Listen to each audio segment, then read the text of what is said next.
Bueno, muy buenas tardes a todos. Por favor, les pido dejen el registro de asistencia en el chat y arrancamos con nuestra sesión.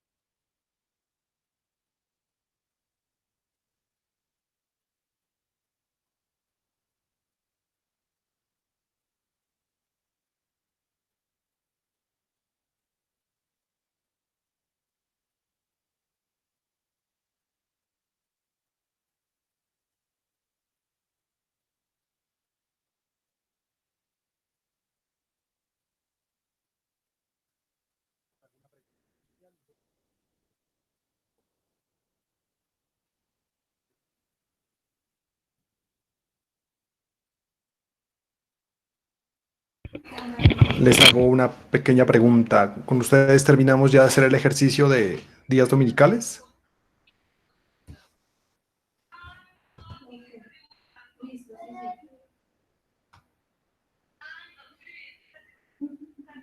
La verdad no sé cuál es, profe.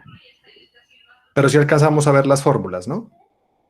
De trabajo dominical. Sí. ¿Sí? Ah, bueno. Pero entonces se ve que no alcanzamos a hacer el ejercicio. Bueno, entonces te voy a cambiar de diapositiva. Quería arrancar con otro tema. Pero definitivamente nos toca por acá. A ver.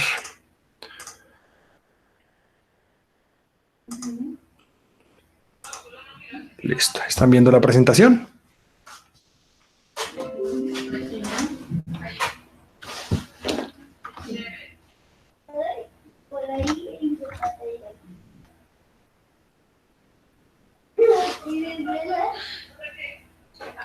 ¿Me confirman, porfa, si miran la presentación? Sí, profe. Sí, profe. Listo. Bueno. Bueno, en nuestra última clase miramos lo que fue las horas, el trabajo suplementario, de lo que es el trabajo nocturno, y culminamos brevemente con lo que fue el trabajo dominical y festivo. Frente a ese, habíamos propuesto un ejercicio, sin embargo, si no lo propusimos, lo vamos a desarrollar hoy acá en clase, ¿vale? Entonces, habíamos trabajado el tema del salario del trabajo dominical y festivo y habíamos establecido que, en síntesis, pues en Colombia el trabajo dominical estaba, mejor dicho, el día domingo y los festivos estaban diseñados como días de descanso. Adicionalmente, señalamos que hay un proyecto actual, o si no se los comento, hay un proyecto actual para atender esta coyuntura que estamos viviendo, tendiente a eliminar los días festivos. ¿Por qué? Porque Colombia tiene una cantidad amplia de días festivos, alrededor de 20, 25 festivos, si no estoy mal, en el cual pues el trabajador tiene derecho o está privilegiado un descanso obligatorio. Cuando hablamos de trabajadores dominicales, recordamos que existen dos tipos de trabajadores dominicales, aquellos que trabajan de manera ocasional, entre 1 o 2 domingos al mes, o aquellos que trabajan de 3 a 4 domingos o festivos al mes, que esto implicaría entonces un trabajo de carácter permanente o habitual. Permítame un segundito que una compañera de ustedes me dice que no puede comunicarse.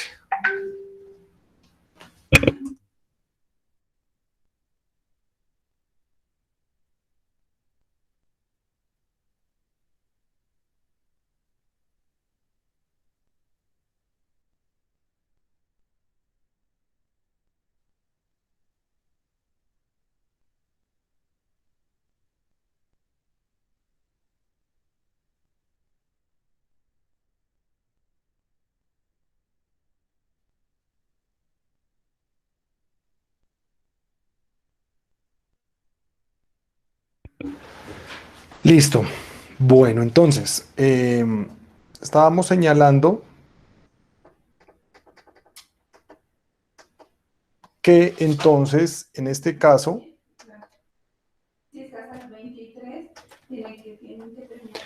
pues en el caso del trabajo dominical, cuando se trata de trabajadores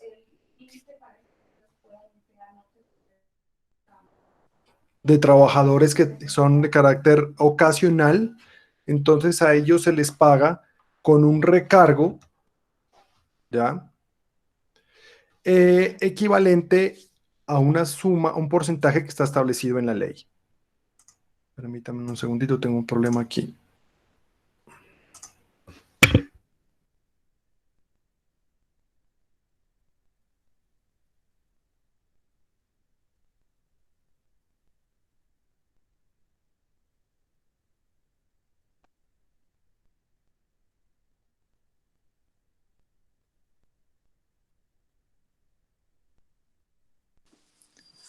Profe, eh, dice que todavía no puede entrar, que le sigue saliendo error. Mande el enlace. A Mariana le acabé de enviar. Espérame, es que no sé qué está pasando aquí con esto.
¿Ahí ya se está compartiendo las fórmulas? Qué pena, es que tuve aquí un impasse técnico. Sí, sí se está compartiendo. Sí, listo. Ahora sí ya están ingresando, ¿no? Ya están la mayoría. Todavía tenemos compañeros con problema. Bueno, entonces volviendo a nuestro tema. Entonces, cuando se trata del trabajo dominical, ¿ya? O festivo, pues este viene, digamos, con unos recargos que establece la ley, ¿ya? Equivalente inicialmente al 75%, si este recargo lo ha establecido, digamos, si el trabajo se realiza en el día, mejor dicho, entre las 6 y las 9 de la noche.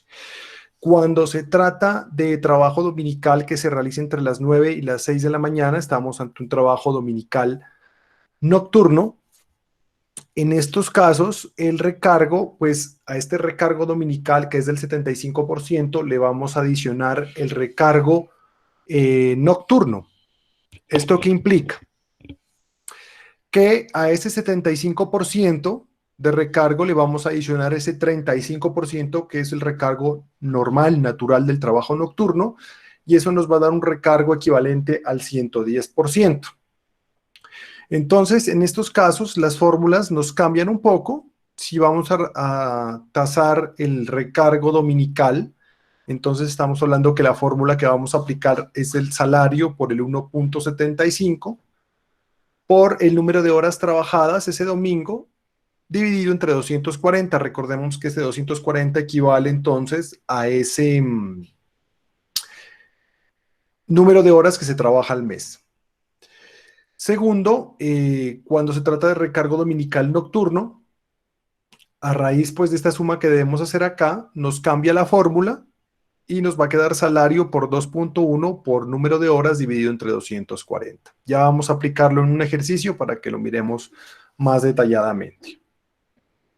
Ahora, si lo que se trata es de trabajo extra, digamos, esto es la jornada ordinaria de trabajo, el trabajo que se realiza dentro de esas 8 horas diarias. Si lo que se trata es de un trabajo extra, si se hace en el día y adicionalmente se hace un domingo o festivo, pues vamos a decir que el recargo va a ser de un 100%. ¿A un 100% a razón de qué? el 75% natural del trabajo dominical y un 0,25%, o sea, es un 25% adicional de la hora extra diurna. Entonces, la fórmula nos va a dar salario por 2 por número de horas dividido entre 240. Ahora, por el contrario, si el trabajo extra que estamos haciendo lo estamos haciendo en la noche, entonces en ese caso estamos trabajando de 9 ya a 5 de la mañana. El recargo va a ser equivalente al 150%, a razón de que el 150%, un 75% del recargo dominical ordinario y un 75% del trabajo extra nocturno. ¿Listo? En consecuencia, la fórmula nos va a dar salario por 2.5 por el número de horas dividido entre 240. Esto lo vamos a poner más ejemplarizante mediante el siguiente estudio de caso. Perdón, profe, ¿podría volver a las primeras fórmulas? Ahí estás, listo. Un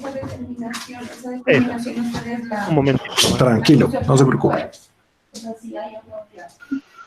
Profe, ¿esos diapositivos les va a enviar o solo el video?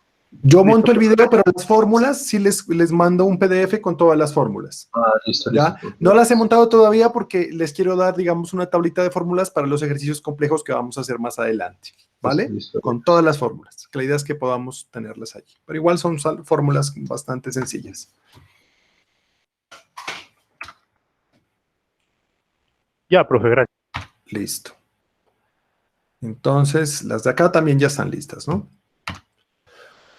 Entonces, vamos a liquidar un día de trabajo, pero este es un día especial en este ejemplo. Entonces, vamos a decir que Ricardo trabaja como operario en una bodega, ¿ya? E ingresa un sábado, un día ordinario, y termina sus labores el día domingo. Ingresa a las 8 de la noche, pero termina ya a las 6 de la mañana. Y devenga normalmente 1.000.000 de pesos. Entonces, la pregunta es cuánto devenga ese trabajador ese día, ¿ya? No la totalidad del mes, sino ese día. Entonces, lo primero que tenemos que hacer es identificar, digamos, las horas que se han causado durante ese momento. Vamos a advertir una situación. Primero que todo, ese trabajador ingresa a las 8 de la noche. Entonces vamos a preguntarles a ustedes, ¿su jornada ordinaria de qué horas a qué horas se causa? Recordemos, la jornada ordinaria son las primeras 8 horas y de ahí en adelante estamos ante una jornada extraordinaria.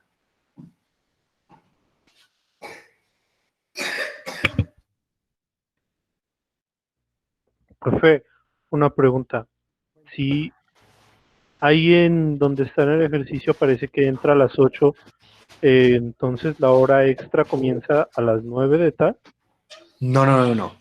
Ahí es donde quiero que me tengan claro. Una cosa es el día, la jornada nocturna y la jornada diurna, y otra cosa es lo que es el trabajo extra suplementario. ¿Listo? Por eso, es por eso. ¿Esa hora extra entraría ahí de 8 a 9? por eso, pero hora extra porque usted me dice que es extra. No. O sea, como la parte ordinaria de la jornada.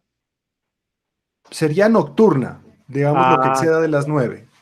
¿Ya? ya. Entonces, digamos, aquí lo he desagregado de la siguiente manera, entonces para que todos me vayan siguiendo.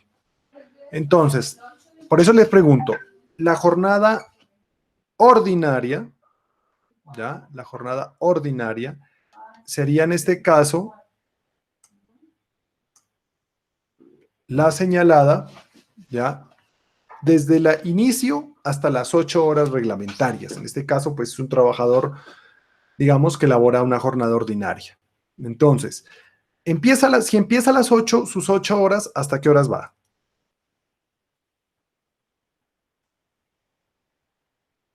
Hasta las 4. Exactamente. Entonces, su trabajo ordinario está comprendido entre las 8 y las 4 de la mañana. ¿Listo? Esto es la jornada ordinaria, la que naturalmente elabora todos los días. Digamos, suponiendo que tuviera esa jornada de ingreso una noche y salida al otro día. Esa jornada es especial, ¿por qué? Porque labora unas horas diurnas, unas horas nocturnas y unas horas dominicales nocturnas. ¿Y por qué horas diurnas? Porque muy a pesar de que haya ingresado a las 8 de la noche, en Colombia el día laboral llega entre las 6 y las 9 de la noche. Entonces, en este caso, entre las 8 y las 9 es una hora ordinaria de trabajo. ¿Cuántas horas nocturnas? Entonces, nosotros diremos que él labora casi toda la noche, digamos hasta las 6 de la mañana. Pero aquí hay una diferencia sustancial y es que a partir de las 00 del día siguiente, pues es domingo, entonces le cambia sustancialmente su jornada laboral. Entonces, horas nocturnas únicamente labora ¿cuántas? De 9 a 12, 3 horas. Y horas dominicales nocturnas, ¿por qué? Porque de a partir de las 00 nuestro ejercicio, hemos dicho, comienza el día domingo. En consecuencia, pues definitivamente estas horas son ordinarias, pero se causan el domingo y adicionalmente en la noche. ¿Listo? Vencidas las 8 horas, recordemos, todo trabajador tiene derecho a laborar hasta máximo 2 horas extras. Esas horas extras se causan domingo y se causan de noche. En consecuencia, pues estamos hablando de que hay 2 horas extras dominicales nocturnas entre las 4 y las 6 de la mañana. De esta manera, entonces, procedemos a liquidar, en este caso, ya la totalidad de horas y aplicamos las fórmulas correspondientes. De 8 a 9 p.m., entonces estamos ante una jornada ordinaria y diurna. ¿Por qué? Vuelvo e insisto, porque a partir de las 9 de la noche comienza la noche laboral en Colombia. La fórmula para liquidar una hora ordinaria, pues es dividir el salario entre 240 y eso multiplicarlo por el número de horas laboradas. En este caso es sencillo, porque definitivamente pues dividiríamos nomás el $1.000.000 entre 240. Aquí hemos colocado la fórmula completa para efectos de ilustración únicamente.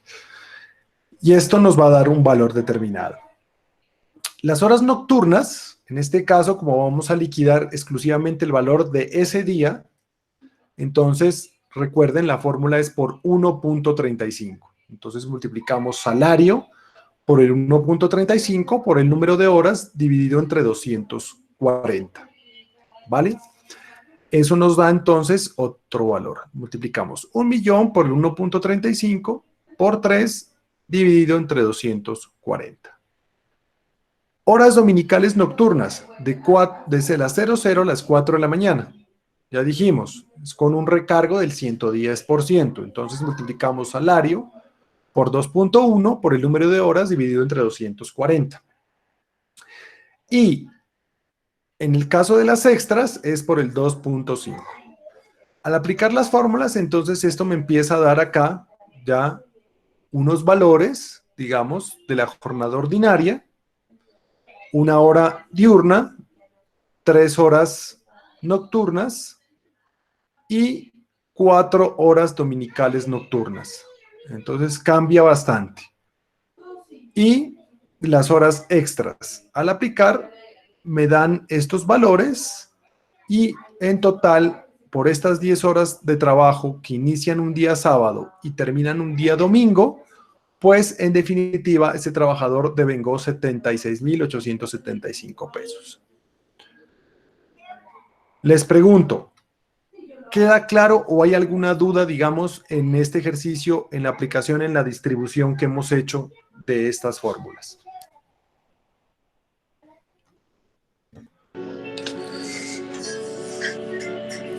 Profe, tengo una duda. Para realizar este ejercicio, ¿es necesario hacer todo ese tipo de fórmulas o simplemente es según la que convenga en el taller, en el ejercicio? ¿Cómo así? O te sea, convenga. para ese ejercicio es necesario hacer todo eso, de horas diurnas, horas nocturnas, horas dominicales, o simplemente se escoge una de ellas. No, es que aquí esto es una aplicación legal. O sea, si ese trabajador ingresa un sábado y termina un día domingo, toca pagarle de esa manera. O ¿Listo? sea, Porque estos todo eso ahí recargos, aplica. sí, claro, es que estos recargos, digamos, no son potestativos de que si quiero o no quiero. Simplemente si un trabajador labora por encima de las 9 de la noche, si trabaja un domingo, si trabaja un domingo de noche y además si trabaja un domingo y hace horas extras de noche, digamos en jornada nocturna, debe aplicarse obligatoriamente este tipo de fórmulas. ¿Ya? Otra cosa diferente es, digamos, si yo utilizo un trabajador por turnos. Hoy justamente a un estudiante le decía, bueno, y si hay producción, recordemos que cuando son empresas que laboran 24/7, 24 horas al día, 7 días a la semana, nosotros hemos dicho, pues la mejor jornada no es una jornada ordinaria, sino una jornada por turnos. ¿Ya? ¿Y por qué jornada por turnos? Porque esa jornada por turnos nos señala de que estas personas no tienen, digamos, derecho a recargos nocturnos, ni a dominicales, ni festivos, pero laboran en turnos de 6 horas, con un día de descanso, lógicamente, ¿ya? 7 días a la semana, con un día de descanso, o con turnos de 8 horas y una semana de descanso. Este tipo de turnos, digamos, para personas que trabajan constantemente en la noche, es mejor aplicar jornada por turnos porque definitivamente pues yo no tengo el deber de estar pagando estos recargos nocturnos, estos trabajos dominicales y este tema de los festivos, porque lógicamente esto me va a causar unos recargos bastante onerosos al momento de pagar mi nómina. Pero en cuanto a su pregunta, pues definitivamente esto es una obligación legal. Si yo tengo un trabajador que labora siempre en las noches y labora de sábado a domingo, pues definitivamente yo debo aplicar estas fórmulas, estos recargos legales. Digamos una situación. Un trabajador que venga normalmente un salario mínimo, si tiene este tipo de horarios los 4 sábados, pues yo debo pagarle con estas fórmulas y adicionalmente darle un día de descanso. Recordemos, cuando son trabajadores dominicales habituales, es decir, los que trabajan entre 1 y 2 domingos al mes, ellos tienen la opción, el empleador tiene la opción o darles un día compensatorio o pagarles las fórmulas que estamos viendo acá. Pero, al contrario, cuando estamos ante trabajadores que trabajan de 3 a 4 domingos o festivos al mes, pues en este caso definitivamente ellos, digamos, tienen derecho a que les paguen así con estas fórmulas y adicionalmente a que les den un día compensatorio. Trabajan domingo, pero ya no trabajan otro día de la semana. Entonces, generalmente en los restaurantes es donde más se utiliza este tipo de jornadas, en los cuales, en definitiva, pues ellos laboran los domingos, pero no trabajan el sábado. Entonces, en este caso, siempre se suele utilizar este tipo pues, de contratación o este tipo de fórmulas para evitar, digamos, primero organizar por sectores o por grupos a los trabajadores para que no se muevan habituales los domingos. Y segundo, que no les pago dominical, sino que les doy un día de descanso adicional. Entonces, trabajan domingo, pero descansan lunes. Así es como se compensaría. Frente a las fórmulas, de pronto alguien que tenga alguna duda o si estamos todos conectados.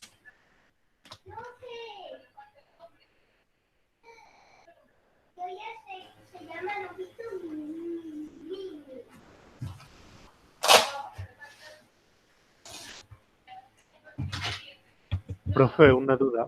Cuénteme. ¿Por qué aparece de 9 a 12 en horas nocturnas? no lo comprendo. Verán, esto no se nos debe olvidar. Todo el día laboral en Colombia, el día laboral en Colombia comienza a las 6 de la mañana y termina a las 9 de la noche. Así establecido por ley. Es decir, que hasta las 9 de la noche a mí me van a pagar jornada ordinaria. Si yo laboro después de las 9 de la noche, la ley señala que obligatoriamente a mí me tienen que pagar un recargo de 35%. ¿Listo? Entonces va a haber ese recargo. Por eso es que en este caso nosotros estamos diciendo que de 9 a 12 p.m., ¿ya? De 9 a las 00, entre comillas, pues el trabajador va a recibir un recargo del 35%.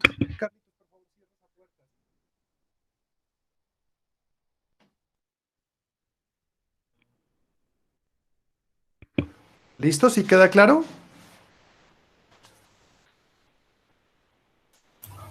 Profe, entonces, cuando alguien está trabajando en un bar, digamos, Sí. no solamente está haciendo horas nocturnas, sino también, entonces, o sea, ¿Dominicales? Digamos, si es de sábado a domingo. sí, sí, sí, sí. Sí, claro. Total. Digamos, Se maneja por turnos, ¿no? claro, digamos, lo que pasa es que uno diría que se maneja por turno y le pagan por la totalidad del turno, pero ese sería un salario que en definitiva estaría atentando contra el trabajo dominical, ¿no? Y a todo dar, por ejemplo, los que alguna vez hemos laborado en un bar, sabemos que a uno deberían pagarle a partir de las 9 de la noche, horas nocturnas, y a partir de las 00, pues trabajo dominical. Sin embargo, esa no es la forma en la que vincula un bar. Un bar le dice, listo, le pago 30.000, 40.000 pesos por turno de tal hora a tal hora, hasta que se cierre el establecimiento, es decir, hasta las 2 de la mañana, que es la hora reglamentaria, y hasta más tiempo cuando les toca quedarse arreglando el bar. Entonces, pero definitivamente se supondría que deberían pagarle así. Que lo hagan, pues muy difícil, ¿no? Aquí estamos mirando un trabajador que lo hace sobre 1.000.000 de pesos, y digamos que en ese caso, si comenzara a las 8 y terminara a las 4 de la mañana, pues ustedes ya se dan cuenta que son aproximadamente 56.000 pesos los que gana, ¿verdad? Lo que se debería, o lo que debería costar el turno, no los 30, los 40.000 pesos que se ofrecen, sino 56.000 pesos sería en este caso, sobre un salario de 1.000.000 de pesos.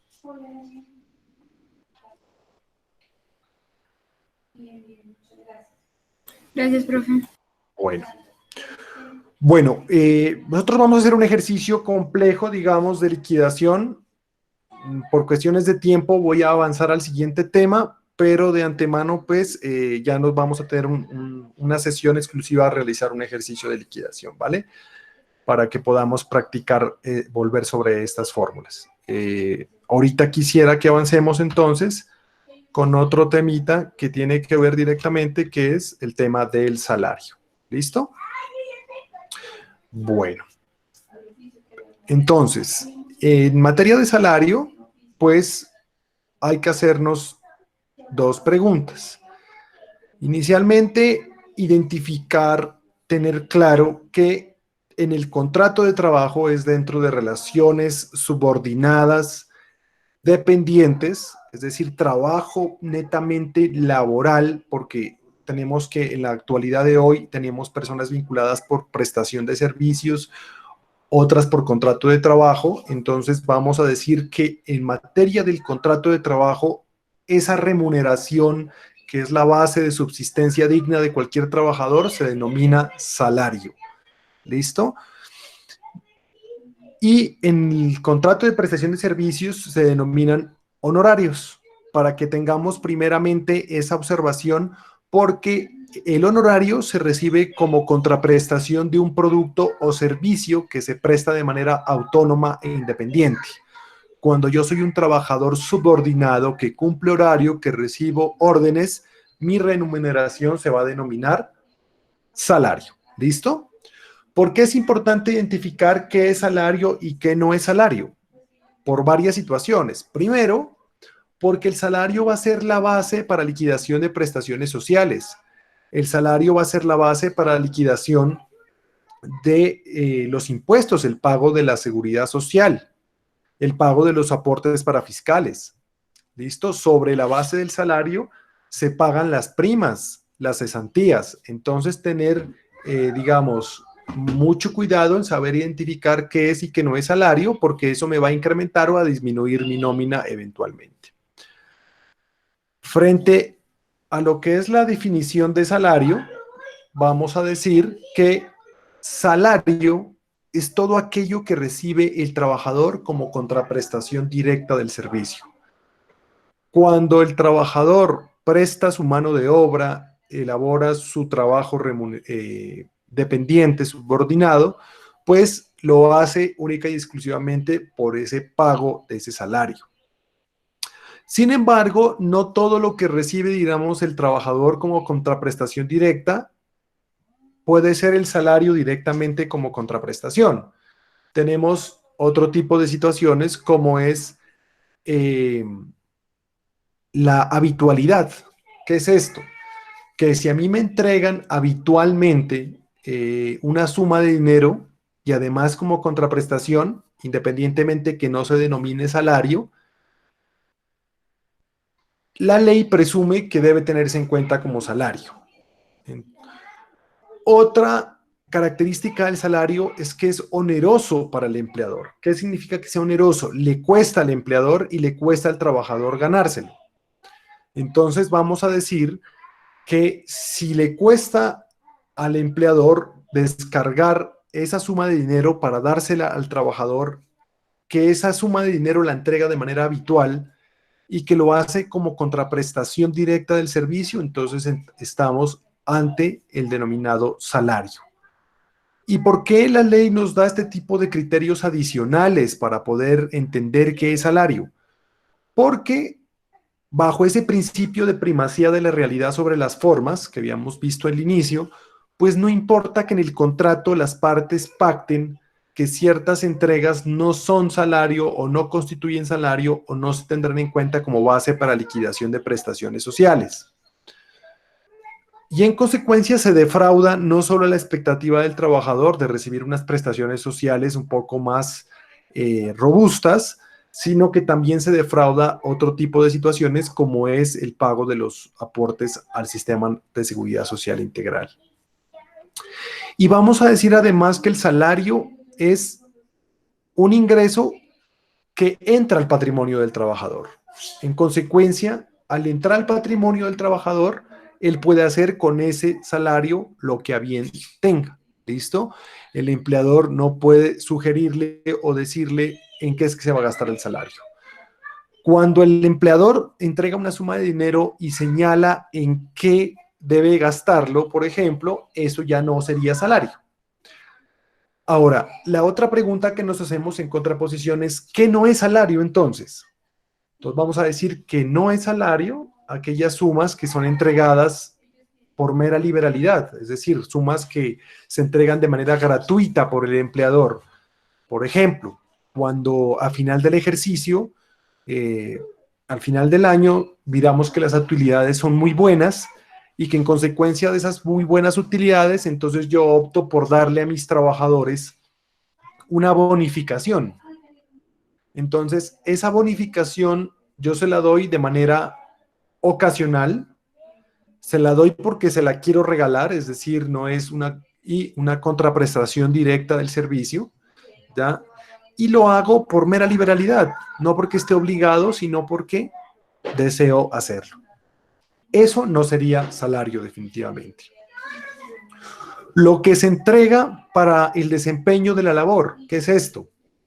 ¿Ya? Viáticos, por ejemplo, ¿ya? Sumas de dinero que se entreguen para adquisición de materias primas o para materiales para realizar la labor, no es salario. No se computa como salario, en consecuencia no se tiene en cuenta para efectos de liquidar prestaciones sociales. Las prestaciones sociales no son salario. ¿Listo? Ni los aportes a la seguridad social tampoco son salario.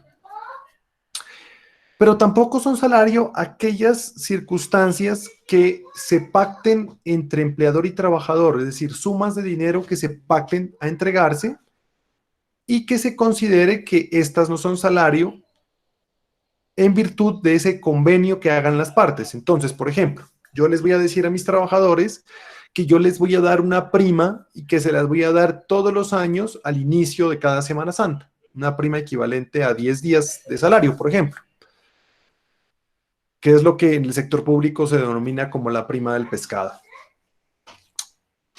Y lo pactamos en el contrato, o lo pactamos en una convención colectiva, digamos, mediante una negociación sindical, o lo pactamos o lo tengo establecido en el reglamento interno de trabajo. ¿La ley me obliga a pagarles una prima del pescado? No. Lo hago yo de mera liberalidad, pero no va a ser ocasional, va a ser habitual porque cada año la vamos a entregar. Pero yo en ese contrato puedo establecer claramente de que esa no constituye salario.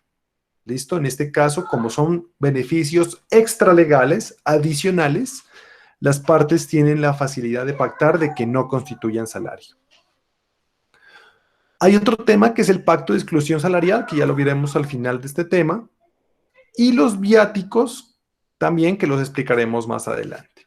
¿Listo? Profe, Dígame. una preguntita respecto ahí a lo del salario. Cuando se pacta, usted que colocaba el ejemplo entre el trabajador y el empleador, el salario también incluye en el mismo salario que sea responsabilidad del trabajador la parte de pago de, ¿cómo era? De la parte de salud. O ya No, eso, no. Eso sería un pacto que va en contravía de los derechos mínimos irrenunciables, ¿no? Eso solamente se pacta en los contratos de prestación de servicios por obligación legal. Ya, las como si no lo leyes, entendí. verá, ¿no? En el trabajo dependiente, digamos, siempre se pagan los aportes a la seguridad social. Es un derecho del trabajador. Que el trabajador tiene que pagar un 25% del costo de esas aportes al sistema de seguridad social es diferente, ¿no? Pero siempre el trabajador tiene derecho a que le paguen su seguridad social, tanto en aportes a pensión, salud y riesgos laborales. Ya. Todo pacto que tiende a desconocer esos mínimos se tiende por no escrito.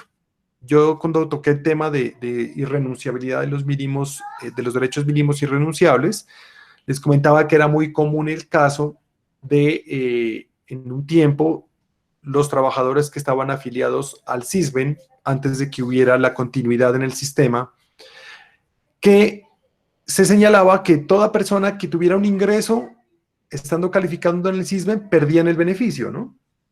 Entonces las personas decían, bueno, yo entro a trabajar, no tengo problema, necesito el trabajo, pero no quiero que me pague seguridad social porque no quiero perder el SISBEN, porque muchas personas estaban catalogadas en SISBEN 1 o en 0, pues, y eso les permitía unos beneficios enormes, no pagaban copagos, les daban toda la medicación sin ninguna restricción, no les cobraban ningún tipo de copago, cuota moderadora en caso de enfermedades graves. Entonces, estas personas no querían perder el servicio. Entonces, ¿por qué? Porque si les pagaban, aparecían los aportes, salían automáticamente del SISBEN y les tocaba un trámite para adelantar nuevamente su afiliación. Hoy por hoy, eso ya desapareció. Si yo estoy laborando hoy y mañana no, automáticamente yo quedo en régimen subsidiado en la misma EPS a la que estoy afiliado. Entonces, hoy estoy en Sanitas, por ejemplo, como trabajador dependiente de la Universidad Mariana, y apenas termine el semestre, entonces yo quedo ya en régimen subsidiado en la misma EPS. Y no por eso se pierde el beneficio del SISBEN, porque ya las normas cambiaron. Entonces, ¿qué sucedía? En esa época la gente decía no. Entonces el empleador, para curarse en salud, decía, bueno, voy a hacerle firmar la cláusula del contrato que diga que usted renuncia libre y voluntariamente a el pago de salarios, al pago, perdón, de aportes a seguridad social, para no perder el beneficio del SISBEN. ¿Qué resulta con esto? Que esos pactos no son válidos y luego toca pagar los aportes con unos cálculos actuariales que se vuelven onerosísimos. Entonces hay que tener mucho cuidado. Esos pactos no tienen ningún tipo de vinculación. El pacto de exclusión salarial que vemos acá hace alusión a que yo pueda un porcentaje del salario transformarlo en bienes y servicios y causar de que esta parte del salario no sea salario, entre comillas. Ya les voy a explicar cómo es, pero eso tiene digamos, unos reglamentos muy claros en la ley. ¿Listo? Bueno. ¿Cuáles son las características del salario? Vamos a decir que el salario es un derecho irrenunciable, no se puede ceder, no se puede renunciar a él. ¿Listo? En consecuencia, ya habíamos dicho, en Colombia no existe el trabajo gratuito. La única materialización del trabajo, entre comillas, gratuito, es el que se presta a las organizaciones religiosas, ¿ya? Y segundo, el trabajo a domicilio, que yo no sé si les alcancé a explicar sobre ese tema, es una modalidad de trabajo que ya está en vía de extinción, y es cuando el trabajador labora desde su casa y utiliza como apoyo a su familia.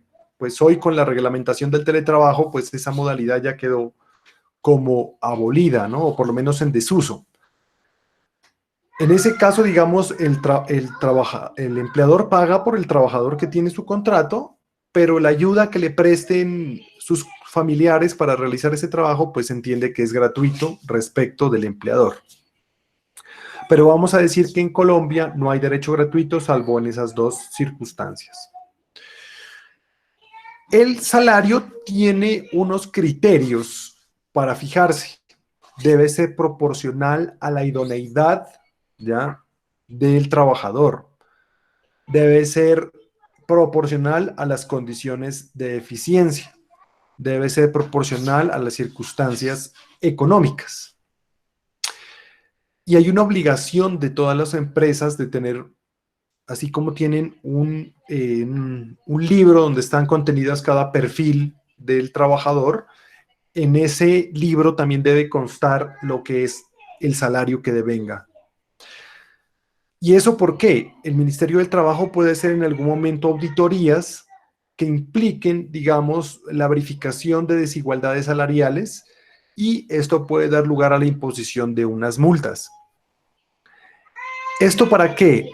Para ponerles de presente que existe, o el trabajo se regula por un principio que se denomina que a trabajo igual, salario igual.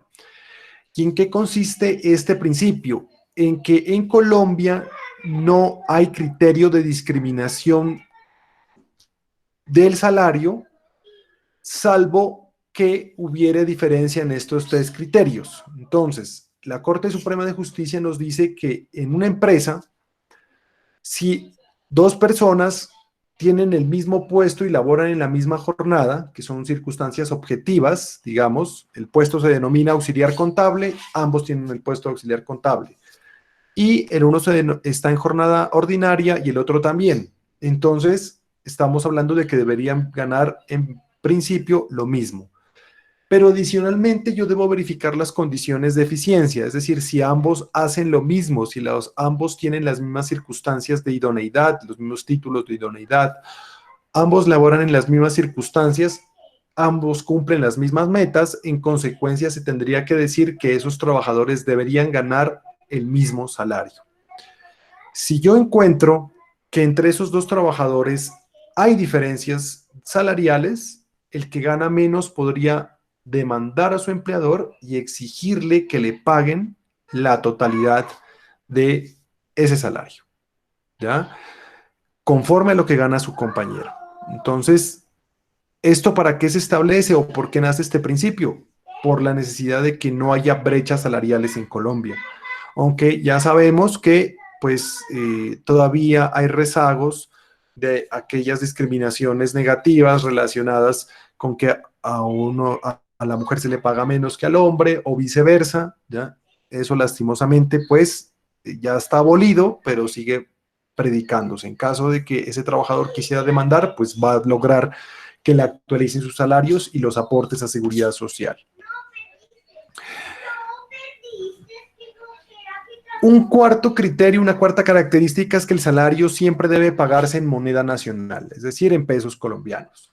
Si se llegara a pactar en en moneda extranjera, pues aplicará la tasa representativa del mercado del día del pago. ¿Listo? Eso es importante. Y un ejemplo que colocábamos era si yo podía pagar el salario en lugares distintos al lugar de trabajo. Por ejemplo, en un bar, en un restaurante. Y la norma nos establece claramente que el salario debe pagarse en la empresa durante o a la finalización del trabajo. Hoy por hoy pues ya lo hacemos mediante un giro electrónico a una cuenta, pero en caso de que no se hiciera así, la norma nos establece que todo pago de salario hecho en un lugar de recreación, centros de vicio, dice la norma, pues adecuándose, digamos, a un lugar donde vendan bebidas alcohólicas, o en un centro donde vendan mercaderías, pues definitivamente se tiende por no pagado. Entonces, mucho cuidado los empleadores, pues de pagar salarios en ese tipo de lugares, porque el trabajador podría darlo como que si nunca se lo hubieran pagado y volver a exigir el pago de ese salario de manera objetiva. ¿Listo? Entonces, esas son como las características generales del salario. Ejemplos de lo que es salario. La remuneración fija o variable. ¿Ya? Entonces, la remuneración fija o variable es aquella, ¿ya?, que fija, pues establece un salario fijo que no cambia mes por mes. Entonces, 1.000.000 de pesos mensuales. ¿Ya? Pero si ese salario cambia en el transcurso de 3 meses, fluctúa, es decir, el primer mes 1.200.000, el segundo mes 800, el tercer mes 1.400.000, vamos a decir que ese es un salario variable. Ya vamos a ver algunas expresiones del salario variable. Por ejemplo, una expresión es cuando un trabajador labora horas extras. Normalmente labora horas extras. Entonces, un mes laborará unas, otro mes otras, otro mes otras. Entonces, vamos a decir que ese salario es variable porque fluctúa en el transcurso del tiempo. Pregunta, ¿qué son las comisiones?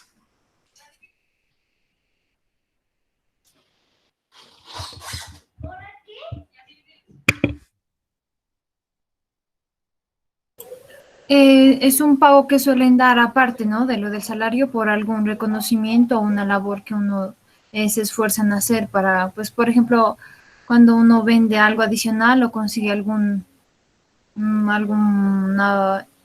contrato, algún proveedor en especial o algo así. Perfecto. ¿Alguien más? Pues yo tenía entendido que era un porcentaje equivalente a la venta que se acuerda entre el empleador y entre el trabajador. Ya, perfecto. Entonces, tal como lo dice Mauricio, pues la comisión es una expresión de ese salario variable. ¿Por qué? Porque consiste en el pago que es directamente proporcional al trabajo. ¿Ya? Diríamos que en síntesis nadie podría devengar menos del salario mínimo. Entonces partimos de que todo básico debería ser igual al salario mínimo. Y de ahí en adelante se aplicaría un porcentaje sobre las ventas realizadas. Es el típico modalidad de salario de un trabajador en ventas, ¿ya? Que con el fin de motivarlo, entonces le dice, listo, yo le pago un básico y un porcentaje sobre el valor de las ventas. Es la típica vinculación de las personas que venden en temporada, ¿no? Solo que los básicos a veces los hacen supremamente bajitos. Entonces le dicen, mire, le voy a pagar 400.000 pesos y el resto el 2% en todo lo que venda. Entonces fácilmente un trabajador podría al final de diciembre ganarse 1 o 2 millones de pesos, ya de acuerdo con sus ventas. Aunque vamos a partir de que el básico no debería ser inferior a un salario mínimo. ¿Listo? Un sobresueldo. Un sobresueldo hace alusión a una persona que le pagan un valor de salario adicional por realizar unas actividades que no son propias de su contrato. Entonces, por ejemplo, en el sector público se denominan los encargos. Entonces, en el encargo, pues esa persona ocupa 2 puestos. Entonces, sigue realizando sus actividades. Puede haber 2 tipos de encargos, ¿no? El que se desprende de sus funciones y el que no. Vamos a hacer el caso el que no se desprende. Entonces, en este caso, yo soy un profesional de la oficina y me dicen, bueno, que temporalmente ocupe el cargo de directivo, pero sin desprenderme de mi cargo inicial. Entonces, sigo trabajando en mis funciones de profesional, pero adicionalmente tengo que ocupar unas de directivo. Entonces, me van a pagar el excedente y ese excedente del salario, de la diferencia salarial entre el directivo y el profesional, pues lo que se denomina un sobresueldo. Los trabajos suplementarios, que es el trabajo extraordinario, todo el trabajo extra es salario. El trabajo que realice el domingo y festivo y que tenga que pagarse de manera extraordinaria, ya es salario. Profe, Dígame.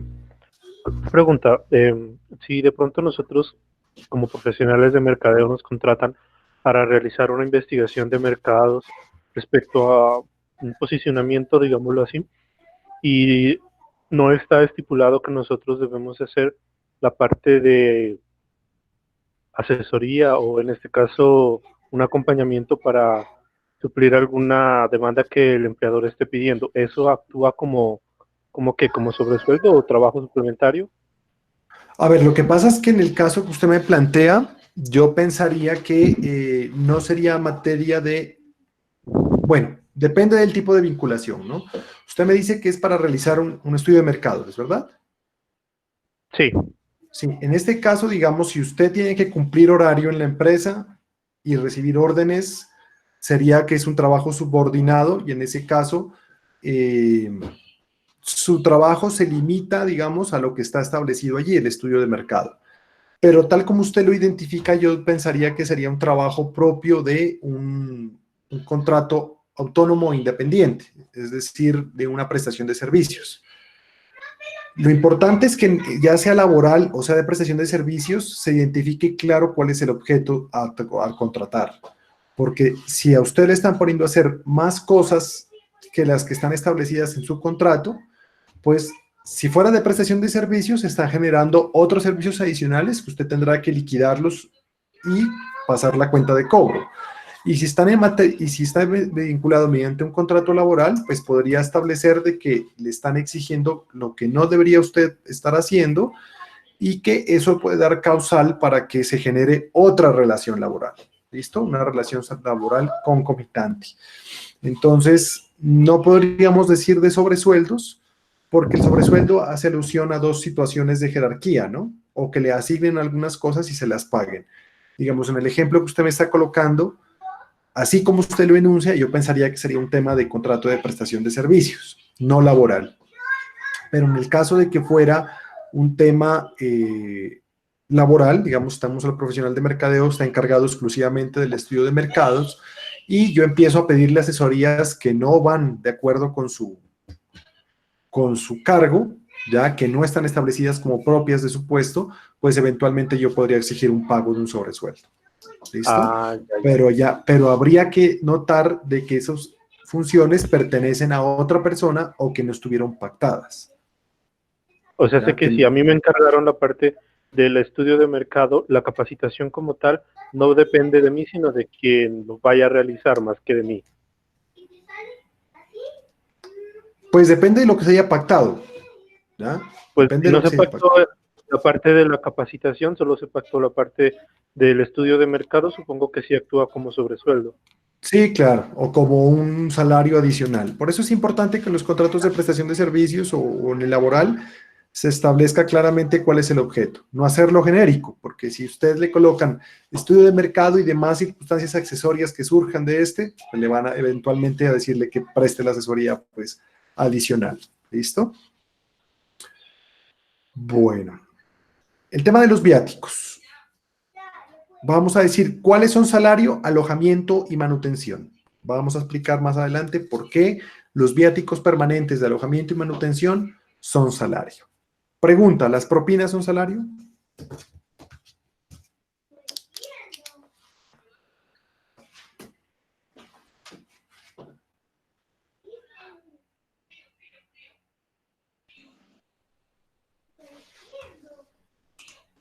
No, profe. ¿Por qué no lo son? Porque no entran en la parte Eh, a ver, no sé cómo explicarlo, o sea, creo que no entraría en la parte de lo que es lo del salario, o sea, no contaría como un adicional, un porcentaje adicional, sino es más bien como una gratificación, es algo eh, opcional, no es obligatorio, sino es opcional. Listo. Perfecto. Definitivamente no es salario, pero no es salario por varias situaciones. La primera de ellas, ¿ya? Es que es entregado por un particular. ¿Ya? El particular no tiene ninguna parte, o sea, no es parte en esa relación, sino que de manera voluntaria, a través de una figura que se llama la donación, le da un porcentaje de esa venta destinado, digamos, al que le asesoró, al que le vendió o directamente en efectivo. Entonces, independientemente de que sea el empleador quien recaude la propina, porque en algunos sitios que cobran por anticipado y que no pueden hacerlo porque está prohibido, digamos, no se pueden imponer propinas a los clientes, independientemente de eso, muchos empleadores lo recaudan. Entonces le dicen, ¿le facturo el servicio? Bueno, entonces el servicio ya viene facturado en un porcentaje entre el 7 y el 11% que saben colocar. Entonces, así él lo recaude, no es salario. ¿Por qué? Porque eso es entregado por un tercero a título de donación a favor de un trabajador. Me pareció curioso, en el otro curso de mercadeo me pusieron un ejemplo que me pareció un poco peligroso, inclusive por parte del empleador, y es que esas propinas generalmente tienen destinación específica, es decir, la propina no es para la empresa, que hay que dejarlo claro. La propina es para el trabajador que lo atendió. ¿Por qué? Porque era una práctica que yo no la había notado, la verdad, pero me hicieron caer en cuenta que hay empresas que recaudan las propinas y las reparten entre todos los trabajadores, independientemente que haya sido el trabajador que se la ganó o no. Entonces les dije, pues hay que tener mucho cuidado con eso porque podría causarse eso una situación ya delictuosa, ¿no? Un abuso de confianza en el cual, por ejemplo, yo acabo de vender un buen servicio o acabo de dar una buena asesoría para la venta de un bien y a cambio de eso, pues la persona que recibió mi asesoría me dice que me deja una plata y la deja con el empleador y el empleador lo que hace es repartirlo entre todos, ya está viendo un abuso de confianza de ese empleador que coge la propina y le reparte entre todos cuando esa propina fue dirigida hacia una persona determinada. ¿Listo? Importante tener en cuenta eso. Bueno, ahora sí en contraposición entonces, ¿qué no es salario? ¿Qué cosas no constituyen salario? Entonces ya dijimos, las sumas entregadas de manera ocasional, las sumas entregadas por mera liberalidad, es decir, porque me levanté de buen ánimo, con ganas de regalar dinero en la empresa, entonces esas son sumas que no son dinero. Las primas, bonificaciones o gratificaciones ocasionales, como le queramos denominar. Las prestaciones sociales, que son dos en el sector privado, prima o cesantías. El auxilio de transporte, ya, el auxilio de transporte no es salario. Los viáticos permanentes o accidentales, excepto los de alojamiento y manutención cuando sean permanentes. Todas las prestaciones económicas del sistema de seguridad social, como cuáles, incapacidades, indemnizaciones por accidente laboral, por ejemplo, o enfermedad profesional, o pensiones, ¿ya? No son salario.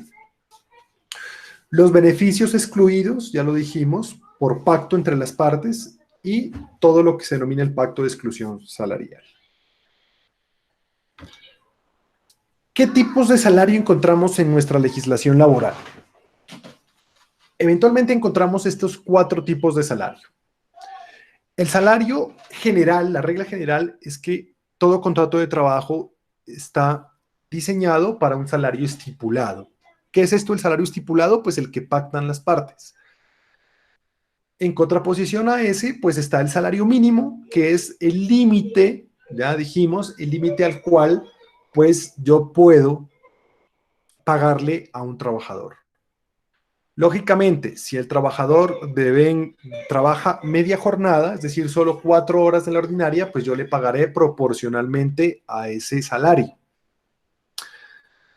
Entonces, en el salario estipulado, pues está el salario ordinario y el salario extraordinario. Las partes pueden pactar cualquier salario, pero ya hemos dicho, ese salario debe ser proporcional a la idoneidad y a las condiciones de eficiencia de ese trabajador. Y las condiciones económicas que rodean el sector.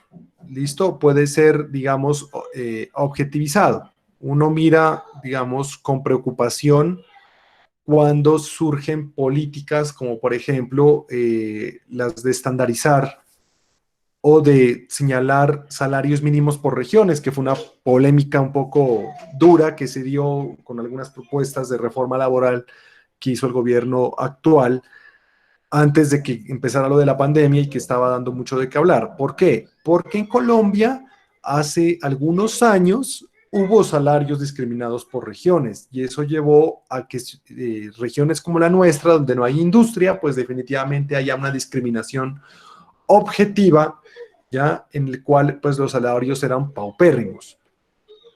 Pero esto lo miramos claro en los salarios estipulados. Por ejemplo, no gana lo mismo un profesional aquí en Pasto que un profesional que haga lo mismo en la ciudad de Bogotá, en la ciudad de Medellín, en la ciudad de Cali. Y vamos a decir, ¿por qué es esto? Bueno, hay unas situaciones, digamos, de poder adquisitivo, de costos, de competencia, que cualifican el trabajo, pero podemos darnos cuenta que no es muy objetivo, digamos, esa diferenciación y a veces los salarios aquí en Nariño son excesivamente bajos, sobre todo del nivel profesional hacia arriba. Entonces, ese salario, vamos a decir, ese salario estipulado, esa modalidad fija, tiene que ser razonable a las condiciones ya de formación, a las condiciones de experiencia, a las condiciones de eficiencia del trabajador. Cuando definitivamente, pues lo que vamos a pagar es un salario mínimo, porque consideramos que es una actividad que no requiere título de habilitación profesional, que no es una labor intelectual, sino una labor material. Tenemos que entender entonces que ese salario mínimo, pues incrementa de acuerdo con unas disposiciones contenidas en esta ley 278 del 96, y recordar que el salario mínimo se fija por un acuerdo que se circunscribe en esa Comisión de Políticas Salariales y Laborales, en el cual hay representantes de los empleadores, los gremios, ACOPI, FENALCO, bueno, distintos gremios que representan a los empleadores, y los sindicatos de primero, segundo y tercer nivel, en este caso los de tercer nivel, como la CUT, CODE, bueno, los distintos sindicatos más grandes del país que representan a los trabajadores en esa comisión. Y el gobierno nacional, que entre los tres fijan el aumento del salario mínimo, entendiendo que ese salario pues garantiza la dignidad mínima de un trabajador y su familia. ¿Listo? Porque recordemos que el salario está concebido, digamos, como que es la manutención de ese trabajador y los que tiene atrás, o sea, su familia, los que dependen de él. Hasta el 15 de diciembre, pues debe haber una propuesta de fijación del aumento del salario mínimo que tiene que discutirse hasta el 30 de diciembre. Si después del 30 de diciembre no se ha logrado acuerdo, el presidente lo fija de manera directa, de conformidad con pues, los indicadores financieros que estén rigiendo en ese momento. Iremos a ver si es que hay aumento de salario mínimo para el próximo año. Eso va a estar un poco complejo, digamos. Vamos a ver qué irá a pasar con esta situación que estamos viviendo. Por otra parte está el salario en especie. ¿Y qué es el salario en especie? Pues la norma nos dice que el salario, cualquiera que él sea, estipulado o el salario mínimo, pues debe pactarse en dinero, ¿listo? En moneda colombiana. Y eventualmente yo puedo señalar que parte de ese salario sea pagado en bienes o servicios. Cualquier bien o cualquier servicio, no. Concretamente, estos tres bienes o servicios que nos señala la ley, que es alimentación, habitación o vestuario. Y la norma nos señala que yo solo podré afectar ese salario en especie hasta un porcentaje. ¿Cuál es el porcentaje? Sobre la base del salario mínimo nos dice que cuando un trabajador gana un salario mínimo, yo no puedo pagarle en especie, sino máximo el 30%. ¿Qué significa? Que de esos 877,000 pesos, ¿ya? Yo no puedo pagarle sino 263,000 pesos en especie, en alimentación, habitación o vestuario. Y el resto en dinero en efectivo. Pero sobre todo lo que exceda el salario mínimo, es decir, un salario estipulado, 1, 2, 3, 4 millones de pesos, yo podré pagarle hasta el 50% de ese salario en alimentación, habitación o vestuario. Entendiendo que está prohibido compensar o pagar el salario en mercaderías, en mercancías, ¿ya? De la empresa. Únicamente yo puedo afectarlo en especie, únicamente cuando se trate de habitación o vestuario. Y aquí me voy a adelantar un poco para que miremos de una vez este tema de los pactos de exclusión salarial. ¿Y qué es el pacto de exclusión salarial?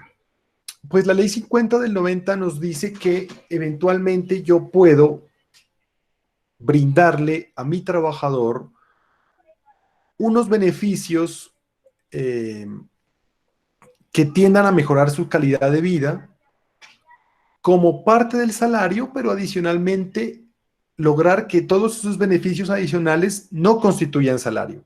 ¿Cómo así? A través de un pacto de exclusión salarial.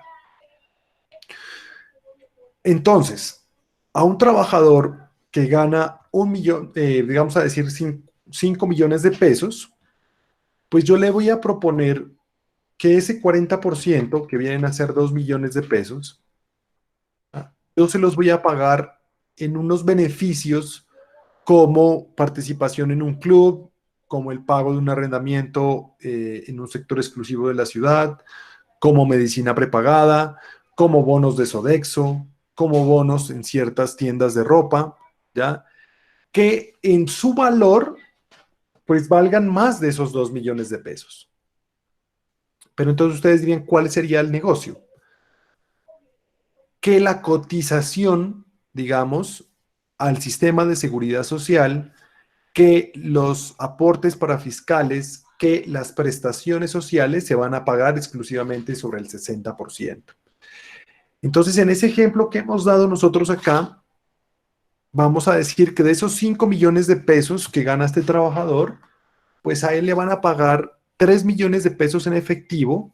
Sobre esos 3 millones de pesos le van a cotizar su seguridad social. Sobre esos 3 millones de pesos le van a pagar su cesantía, su prima de servicios.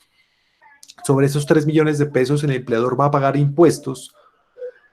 Y sobre los 2 millones adicionales que se ganaba, pues él va a ganar una serie de bonos que les he dicho, medicina prepagada, arrendamientos, etcétera, que van a ser un poquito representativos, digamos, mucho más que esos 2 millones de pesos. Por ejemplo, el salario sigue siendo de 5 millones, con un pacto de exclusión salarial del 40%, pero en realidad lo que ingresa al patrimonio del trabajador son 5 millones 500 o 6 millones de pesos. ¿Listo?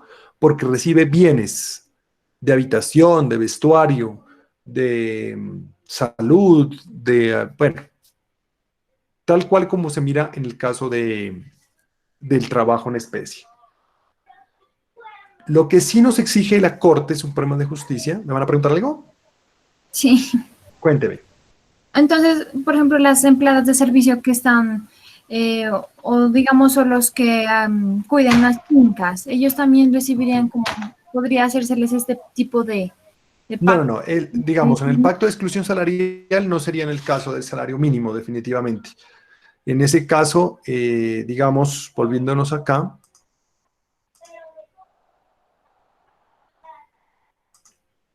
¿ya? todos los trabajadores que deben el salario mínimo, como usted me dice, el mayordomo de finca o la empleada del servicio doméstico, lo máximo que yo podría afectar es el salario mínimo. Y vamos a decirlo, eso constituye salario. Ese 30% constituye salario. ¿Ya? Porque en el caso del salario mínimo, pues yo no podría decir que afecto un pacto de exclusión salarial, porque independientemente de eso, las prestaciones sociales me tocaría pagar, y en especial los aportes a la seguridad social y los aportes para fiscales, obligatoriamente me tocaría pagarlos sobre un salario mínimo. Entonces sería, digamos, inoficioso, que nos daría lo mismo. O sea, le hago un pacto de exclusión salarial hasta por el 30%, pero de todas maneras a mí me toca pagar seguridad social sobre el salario mínimo. Entonces no tendría, digamos, como mayor sentido.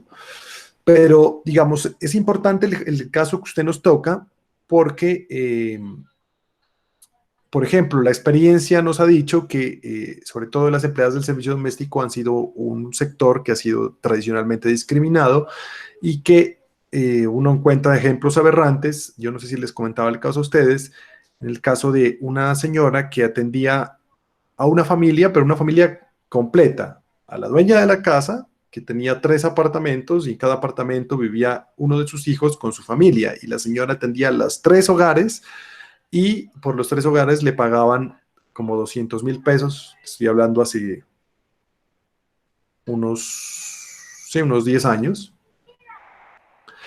y adicionalmente a eso, pues el resto del salario mínimo era por el tema de alimentación, habitación o vestuario. Entonces vamos a decir que eso es un tema desproporcionado, abusivo, y que en últimas pues termina la empleada del servicio doméstico se habilita para reclamar el salario que no ha recibido. ¿Listo? Puede cobrar ese excedente y solo hasta el 30% del salario mínimo lo podemos estimar. Vamos a decir entonces que si yo no pacto,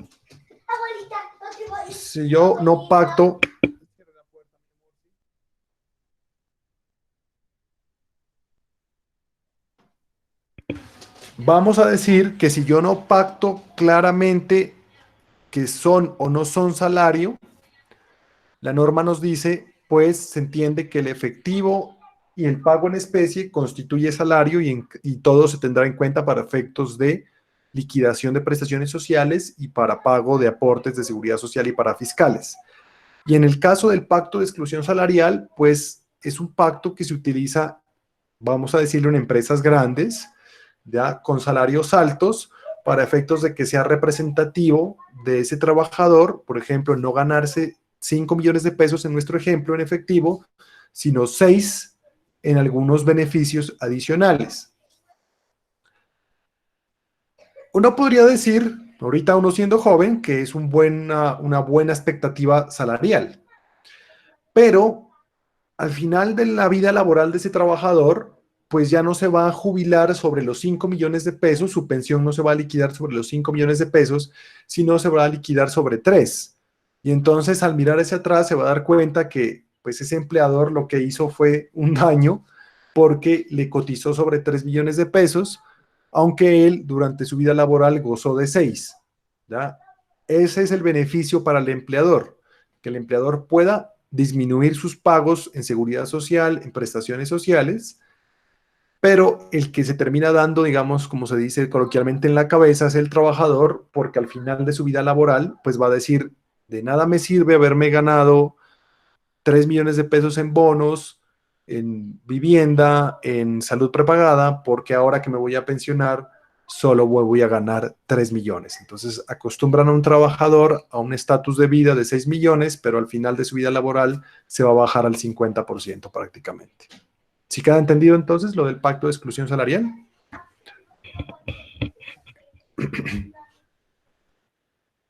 Sí, profe, gracias. Listo. Y finalmente el salario integral.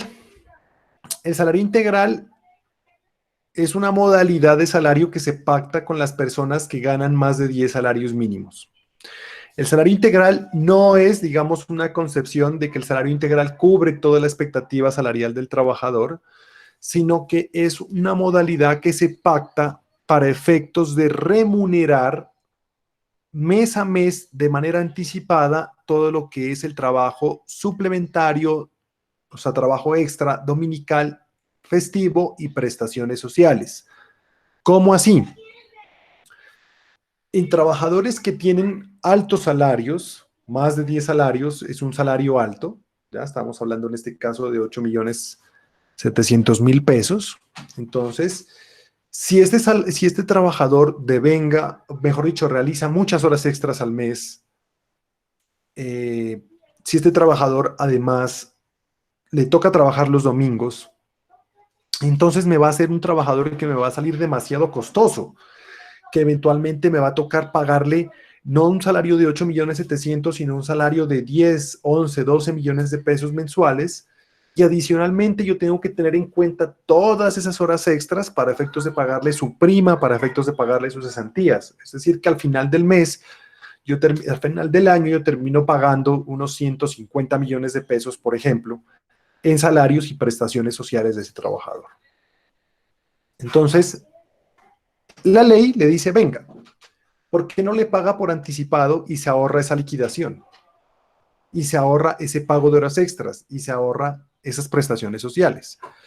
¿Cómo hago esto? Pues a través del denominado salario integral. Entonces, ¿qué nos dice la norma? Coja el salario y súmele el 30% del factor prestacional. Y entonces, así ese trabajador le toque pasar la noche en vela, así le toque trabajar todos los domingos y todos los festivos, usted le va a pagar un salario fijo, ¿ya? Él no tiene derecho a cesantías, él no tiene derecho a prima de servicios, él no tiene derecho a horas extras, él no tiene derecho a a recargo dominical ni festivo. ¿Cómo es esto entonces?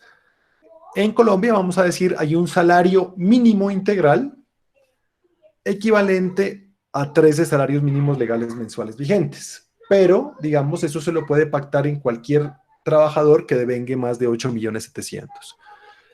¿Dónde se mira este salario con mucha facilidad? Los médicos especialistas.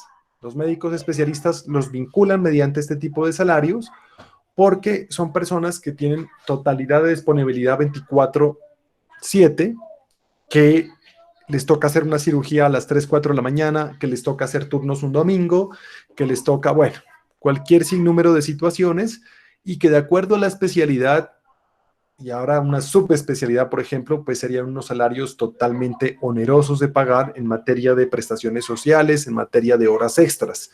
Entonces, ¿qué hacen las grandes clínicas? Pues lo que hacen es vincularlos mediante un salario integral, generalmente de 13 salarios mínimos, que en este caso vendrían a ser, para este año, 11.400.000 pesos. Entonces, en ese caso, a ese trabajador, pues yo ya no le voy a pagar prestaciones sociales, ni trabajo suplementario, ni trabajo festivo, y así le toque trabajar toda la semana, de lunes a domingo, incluso en la noche o incluso los domingos, ya incluso jornadas superiores a 8 horas, pues a ese trabajador yo ya no le voy a pagar este tipo de situaciones. Lógicamente, esto se garantiza en la medida que sean salarios altos. Si es inferior a 10 salarios mínimos, pues definitivamente no se lo puede pactar. ¿Listo? ¿Dudas entonces sobre estos tipos de salario? Profe, Dígame. ¿sucede de la misma forma para los pagos de quincena? Sí, lo importante es que al mes, digamos, no supere supere los 10 salarios mínimos. Entonces, digamos que está a la quincena sería más de 5 salarios mínimos. Esa sería la forma de pago. ¿Listo? Ahí no habría lío.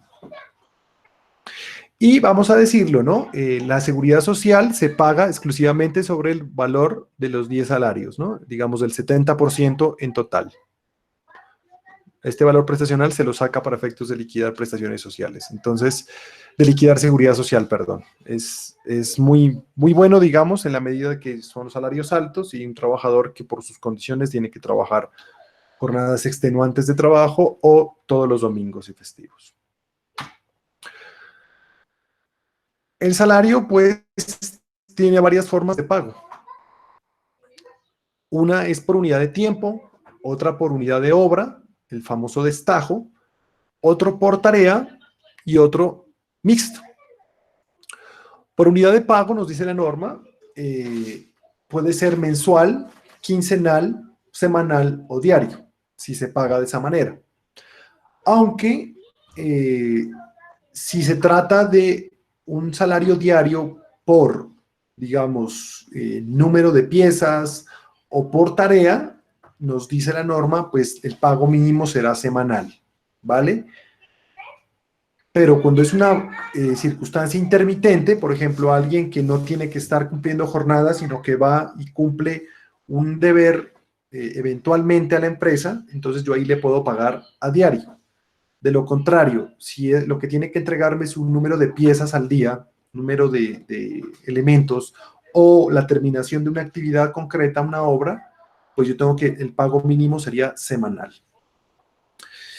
Nos dice la norma, si no se pacta en el contrato, por ejemplo, en el contrato verbal, si yo me pongo de acuerdo en todo, menos en la forma de pago, se entenderá que es de acuerdo a la naturaleza de la prestación. Entonces, vamos a dar un ejemplo. En la construcción, pago es quincenal, por ejemplo, en las obras de construcción. Pero si fuera otra actividad, por ejemplo, un secretario, un asistente, un profesional, se entendería que es mensual, ¿listo? Si no se pacta, se entiende que es mensual el pago. Por unidad de obra, entonces, nos dice que se trata por el famoso destajo, que es el número de piezas confeccionadas, fabricadas, transformadas o procesadas. Entonces, estamos, digamos, en una fábrica de zapatos y por cantidad, por número de zapatos fabricados, entonces yo le pago al trabajador. Pero hay unas diferencias aquí sustanciales si el trabajador cumple horario o no, cumple jornada de trabajo o no. ¿Cómo es esto? Si el trabajador cumple jornada, es decir, tiene que ir las 8 horas reglamentarias a la empresa, así no logre la cuota, yo debo garantizarle el salario mínimo. Entonces, pueda que requiera un número de zapatos, 10 pares de zapatos al día por 26 días laborales para efectos de garantizar el salario mínimo. Pero digamos que no logró cumplir la meta, ¿ya? Por cualquier circunstancia no logró cumplir la meta, entonces no logró hacer los 260 pares de zapatos, sino que lo que hizo fue 200. Si él cumple la jornada de trabajo normal, entonces tiene que garantizarle el salario mínimo, así no haya cumplido la cuota. Pero si es un trabajador que elabora a esta medida, digamos por destajo, pero no cumple jornada, es decir, cumple la tarea y se puede ir, entonces en ese caso le pago proporcional. Entonces me hizo 200, le pago los 200. No tengo la obligación de pagarle el salario mínimo completo. El salario por tarea tiene que ver con la terminación de una obra concreta. Entonces, por ejemplo, pintar una casa, ¿ya? Entonces, pintar una habitación, arreglar tal situación o elaborar, bueno, alguna circunstancia determinada. Lo que importa es que se cumpla la tarea y sobre esa tarea se paga. También se puede pactar de esa manera. ¿Listo? Sin que supere una asignación mensual. Siempre vamos a decir que cuando es un salario por tarea, pues uno puede decir que la tarea se demoró 2 meses, le pago a los 2 meses. Mínimo tengo que pagarle la tarea mensualmente. Y mixto. El mixto es entonces esa forma de pago de salario en el cual yo le pago por unas unidades un valor determinado y a partir de que exceda la cuota, entonces le voy a pagar cada unidad con un sobrecosto. Entonces tenemos una unidad de tarea y una unidad a destajo, mixtas. Entonces aquí hemos puesto un ejemplo que nos dice lo siguiente. Una persona entra a trabajar y le dicen que le van a pagar 975,000 pesos mensuales, pero tiene el deber de entregar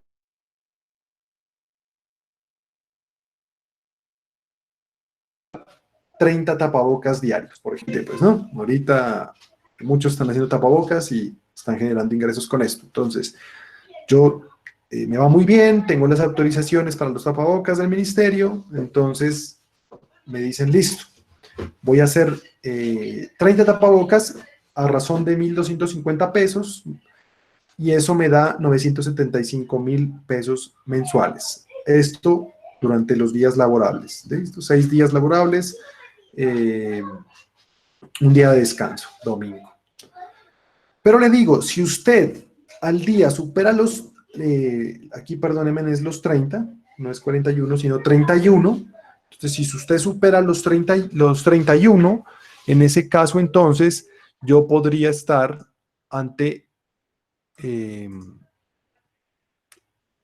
un valor mayor, entonces le voy a pagar mucho más, ¿ya?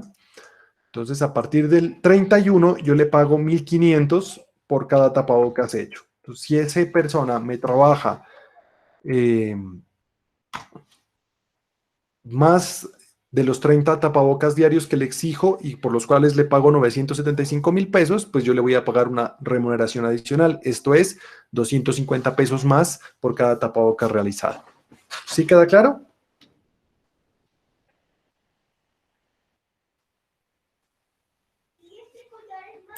Sí, profe. Listo.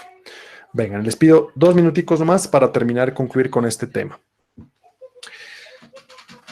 El tema de los viáticos. Los viáticos son 4 rubros generalmente que se le paga a un trabajador. Los viáticos son una suma de dinero que se le entrega para aquel trabajador que tiene que salir de la sede de la empresa a realizar sus actividades por fuera. ¿Listo?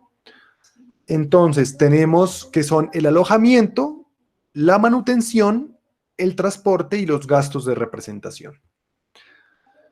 Los primeros 3 no nos dan problema. Alojamiento, el hospedaje, la manutención, pues la alimentación que tenga que utilizarse y el transporte, pues lógicamente el valor que corresponde a los gastos de traslado de un lugar a otro. No tenemos lío. Y los gastos de representación. ¿Qué han escuchado de los gastos de representación? ¿Qué son? ¿Alguno lo ha escuchado?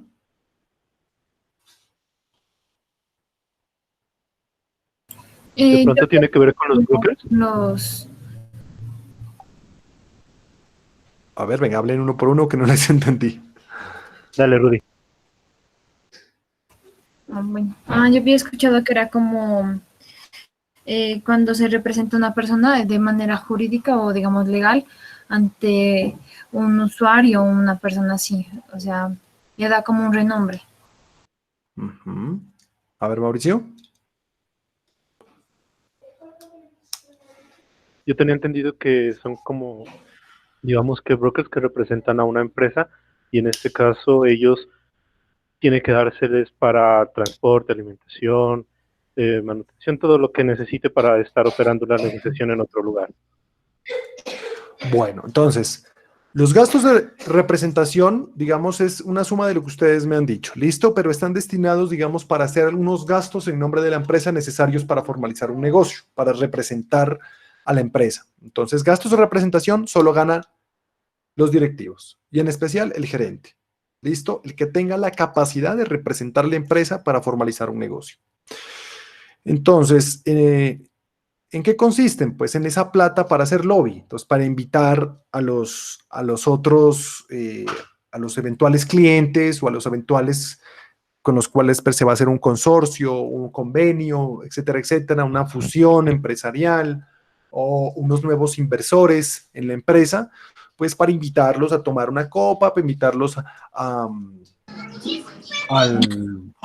Como para relaciones públicas, ¿cierto? Exactamente, digamos, invitarlos a un almuerzo, transportarlos en algún lado, entonces, en ese caso, se le da esa plata a los administrativos, en este caso los directivos, para que realicen esa situación.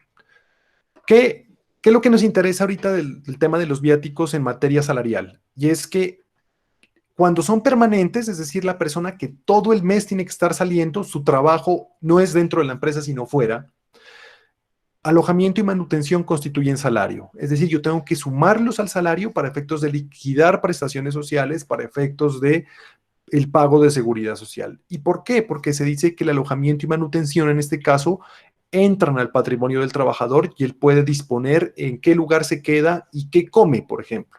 ¿Ya? Aunque este debate lo dábamos con otro curso y nos decía, pero bueno, ¿y si la empresa hace convenios con hoteles, con empresas de transporte? Entonces en ese caso, pues diríamos, no son salario, lógicamente, porque lo que le está dando es la prestación, el viático se lo está dando en especie, no en efectivo.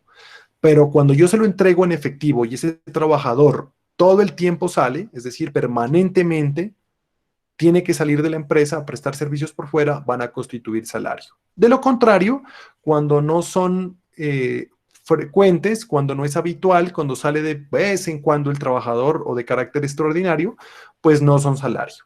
¿Listo? Entonces, en consecuencia, yo no voy a sumar eso para efectos de liquidar prestaciones sociales. ¿Sí nos queda claro entonces el tema de viáticos?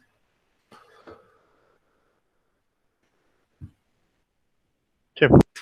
Listo. Bueno, entonces, ya se nos acabó nuestra jornada. Les agradezco mucho por su participación.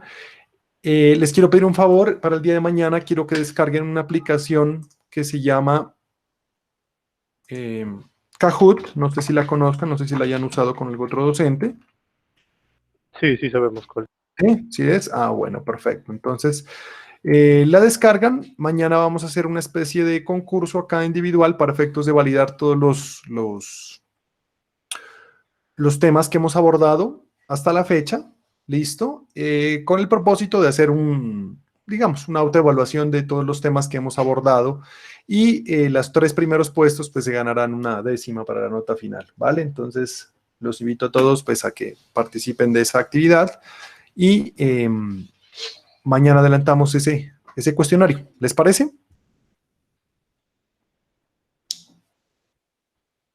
Vale, profe, no nos vaya a tirar duro tampoco. No. Entonces, no se preocupen. Ahí, digamos, esto lo hacemos público, digamos, y la nota, digamos, esto es un tema como de autoevaluación y finalmente, digamos, es para efectos de dar una notica adicional, pues, a los 3 primeros puestos. ¿Listo?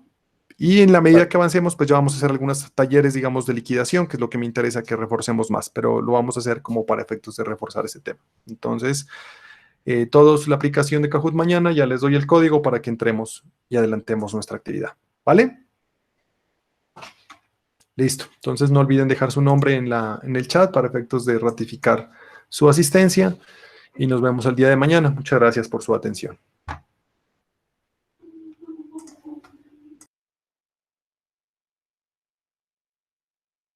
Gracias. Con Hasta mucho luego, gusto. profe, que esté bien. Hasta luego, que estén bien.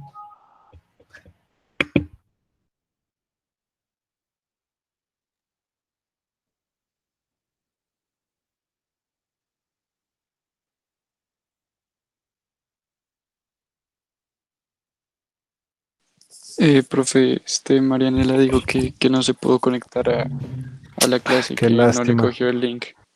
¿Qué será, Entonces, no? que, No, pues no igual. sé, No, yo igual la monto, pues, ¿no? Allá. Ay, carajo. pues sí, Bueno, igual ella dijo eso, que sí, yo ya me comunico desinstaló la con ella. aplicación, la volvió a instalar, pero pues no le funcionó. No, yo le volví a enviar el correo también. ¿Qué habrá pasado? Bueno, yo ya verifico ese tema para que no nos vuelva a pasar. ¿Listo? Bueno, profe, gracias. Bueno, Hasta que esté luego. bien. profe, Luego. gracias. Luego. Profe, Dígame. profe, ¿le puedo Dígame, hacer lo una escucho. consulta fuera de la clase como tal? Con mucho gusto, pero Mira, venga. profe, lo que pasa es Pero venga, que tranquila. Detengo la grabación y me cuenta con tranquilidad. ¿Listo? Permítame un segundito. listo, profe.